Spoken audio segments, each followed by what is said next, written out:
Greetings. Let me share the overview of a multimodal project for freshman international students. There are several goals for this project.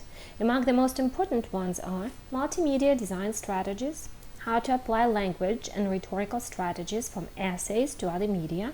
In our case, it will be iMovie and a presentation.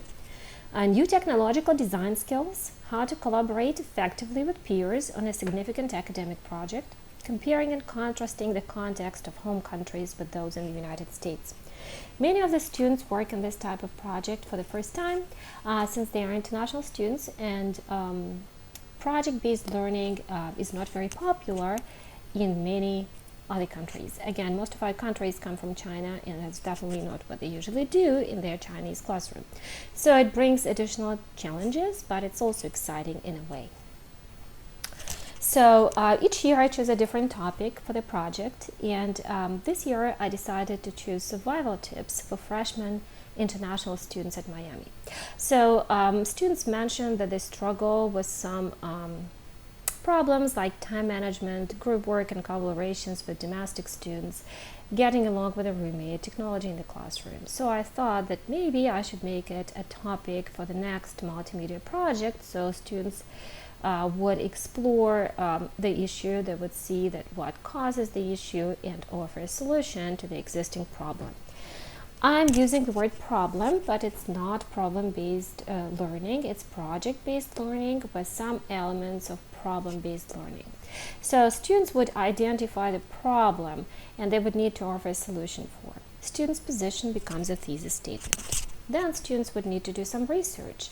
English 108 class is American Cultures and Rhetoric for Language 2 learners, so students would need to connect the topic with American cultural values. I know it's easier to do it with some topics. For example, this year our topic was current events, so it's easy to connect current events with American cultural values and with students' home country's cultural values, not so much with survival tips. But a time management, for example, may be related to efficiency and punctuality, and they are American cultural values. And then students can see how time management manifests itself in the context of their own home culture. What are the differences and similarities? That might be the cause of the problem. So students basically analyze, they do the background analysis of the problem that they have. So they might come to a realization that it's not a cultural problem, that's a universal problem, which is fine too, as long as they have done this research. So the next step would be to offer a solution. So what students can recommend to solve the problem. So there's basically offering their survival tip or their survival tips. And then they will need to do a little bit more of the research. They will compile the list of resources available at Miami University and beyond to help with the solution. I'm also asking students to call for action, to ask peer students to change something in their behavior or the environment to solve the problem. In this way, it's related to PSA. It's not a PSA per se, so it has some elements of PSA. So this project has elements of public speaking announcement, and it has elements of problem-based learning. Now, the lesson overview. The project consists of 5 steps. The first step would be flipped activity. Students would read the chapter in the textbook, and they would do a lesson on TED. So they will learn about visual rhetoric and its influence on the argument. So then students would start working on the project. They would work on it in groups. I don't know how I'm going to do that yet. Maybe I'll let students choose their own groups, or maybe we'll form groups based on the topic. So we'll brainstorm the list of topics students might be interested in at first, and then maybe we'll form our groups around those topics. So again, I haven't decided how to do it yet. So students start working in a group, they develop a thesis statement, and then they decide what evidence they will need to support it. It is related to research, their personal experience, and visual evidence as well. So students will decide on the role of each student in the project. I'm asking students to take on some leading roles for different aspects of the project. I would like students to build on each other's strengths. So for example, if one student is more comfortable in doing the research, he or she can lead that particular part.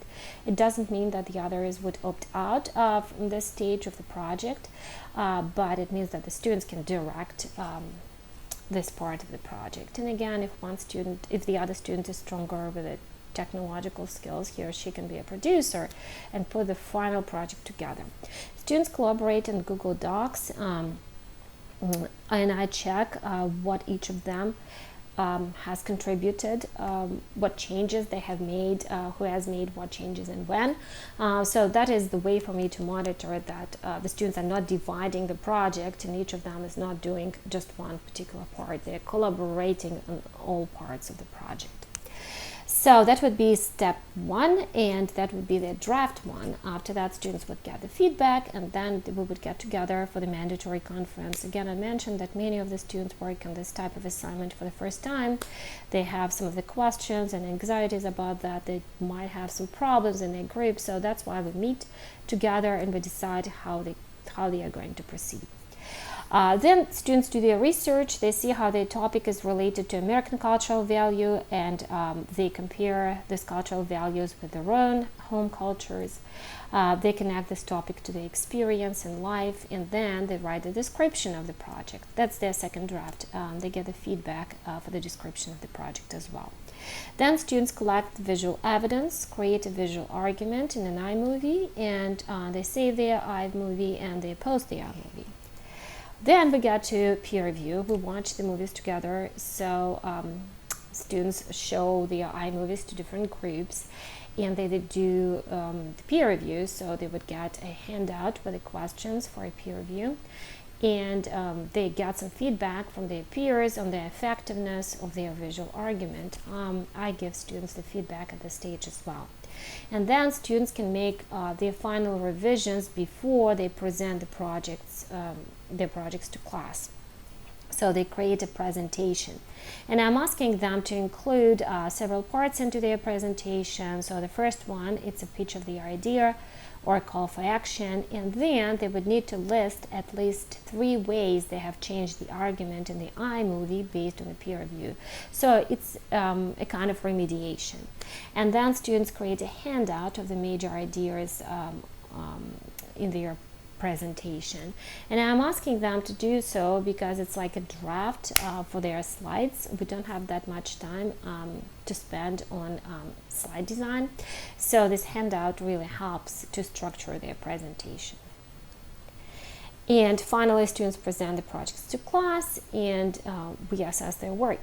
So the assessment is based on 2 parts. The first part is student personal reflections. Students go answer the questions about their own, about the effectiveness of their group work and their own part in the group work, their investment into the project.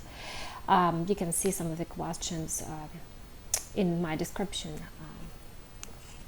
So some of the questions would be how effective your group was, and what are the specific skills that you learned from your classmates, and what are the few things that you have taught your classmates that they hadn't known how to do before.